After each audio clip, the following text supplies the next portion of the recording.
આ એ જ વિકાસ કહેવાય, જે એક તરફ સરકાર ગ્લોબલ ગુજરાતની વાત કરી રહી છે અને બીજી તરફ મહીસાગર જિલ્લાના સંતરામપુરના આદિવાસી ખેડૂતો છેલ્લા 55 વર્ષથી પોતાના હક અને ન્યાય માટે વલખા મારી રહ્યા છે।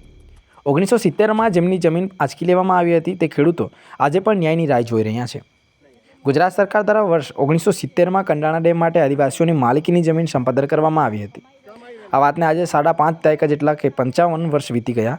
આ ડેમ દ્વારા સરકાર આજે કરોડો રૂપિયાની કમાણી કરી રહી છે, સિંચાઈ અને વીજળી પૂરી પાડી રહી છે, પરંતુ જે ખેડૂતો પોતાની કિંમતી જમીનો ગુમાવી આજે પણ વળતર માટે ન્યાયથી વંચિત છે।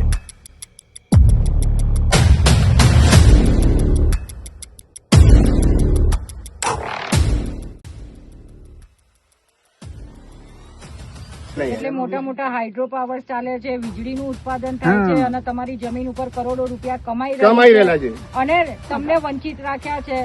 તમને ના વળતર મળ્યું છે, ના તમને જમીન આપી છે।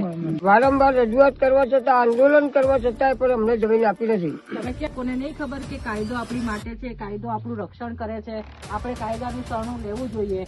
અમારા ખેડૂતોએ બહુ રાહ જોઈ અને અત્યારે 55 વર્ષ ગુમાવી દીધા અને હજી સુધી અમને કોઈ જવાબ નથી આપ્યો, એટલે અમે કોર્ટને શરણે જવાના। સરકાર ખોટું બોલે છે। અત્યારે અમારા વડવા હતા તાલના સરકારમાં બીજે ત્રીજે રજૂઆત કરતા જ રહ્યા, અમારો કોઈ આજ સુધી નિકાલ આવ્યો નહીં। એમને જમીન સરકારને આપવી પડશે ને આપવી પડશે જ। અને જો સરકાર જમીન ના આપશે તો આ કંડાણા ડેમમાં અમે તગારા પાવડા મજૂરી લઈને એ પાસ ખોદશું। સરકારને જે અમારી ઉપર એક્શન લેવું એ લઈ શકશે।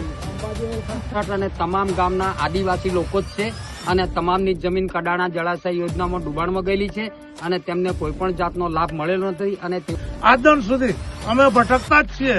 અમને સરકારે કોઈ પણ લાભ આપ્યો નથી, અમને જમીન પણ આપી નથી। અમને નહીં તો જમીન આપો, નહીં તો અમારી જમીન ખુલ્લી કરીએ, અમે અમારી જાત મહેનતથી ખુલ્લી કરીએ।